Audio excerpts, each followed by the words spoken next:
Federal prosecutors say that 4 young Minnesota men are the latest to attempt traveling to Syria to fight for ISIS. But their travel itinerary was a little unusual. Tom Lydon here to explain. Tom, was that the red flag? It might have been part of it, as you can imagine, given how many terror recruits are coming from Minnesota. Federal authorities are watching Minneapolis-St. Paul International Airport very closely.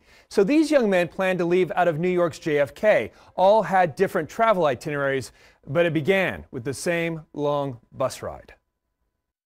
On his Instagram account, Hamza Ahmed looks and acts every bit the teenager. But federal prosecutors say the 19-year-old had more sinister aspirations: to fight for ISIS in Syria.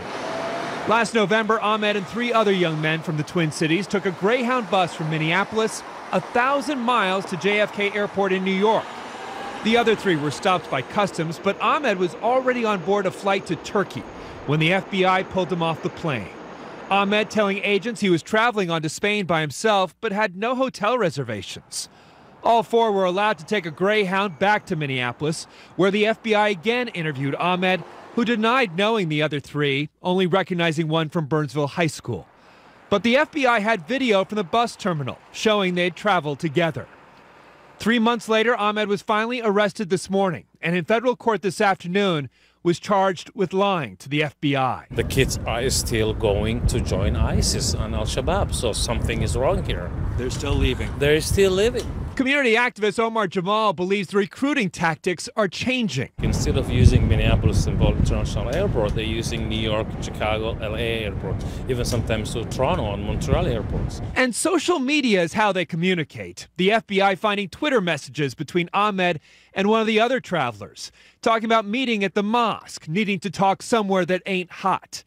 Ahmed attended Al Farouk in Bloomington, a mosque other travelers to Syria also attended. But at other times, Ahmed sounds like a typical teen. I wonder what it feels like to have friends, he writes, like legit friends you can open up to. That alone may say more about why young men are traveling to Syria than anyone realizes. And you may be wondering what's happening to the other 3 travelers. The U.S. Attorney's Office will only say it's an ongoing investigation. Meanwhile, one of the very first to face terror charges here in Minnesota, Abdulfatah Isi, got out of federal prison today and was turned over to Immigration and Customs.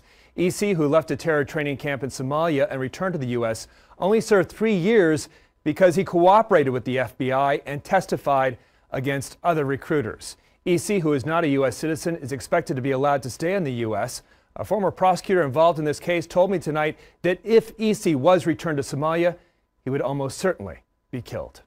Guys? All right, Tom. A Minnesota man with lying to federal agents during a terrorism investigation. 19-year-old Hamza Ahmed made his first appearance in federal court just this afternoon, and our Josh Rosenthal was there. So Josh, tells what happened in court. Leah, Bill, according to the criminal complaint, Hamza Ahmed and 3 friends traveled by bus from Minneapolis to New York City. The complaint says they booked plane tickets to Turkey. From there, according to investigators, they may have planned to go to Syria to join a terrorist organization. Of the 4 men, only Ahmed actually made it onto the plane, but investigators say he was removed before takeoff and interviewed by FBI agents. They say Ahmed lied to them, and that's the reason for today's charges. Afterwards, I spoke with Omar Jamal, a longtime local Somali activist who now works at the UN in New York. He said this is just one example of a huge problem happening right here in Minnesota. You're saying that this is very much still an ongoing problem. It's still happening. It is still happening. It's still ongoing. This is a classic example. And imagine the others that we don't know. So it's still, the kids are still living, going back and joining ISIS. The 3 men who investigators say were traveling with Ahmed have not been charged with the crime. Ahmed is scheduled to be back in court next week. And any idea where the case goes from here? It's tough to tell, but we have multiple sources telling us that this is just the tip of the iceberg, so I think it's safe to say that there's a lot more to come. All right, we'll keep watching.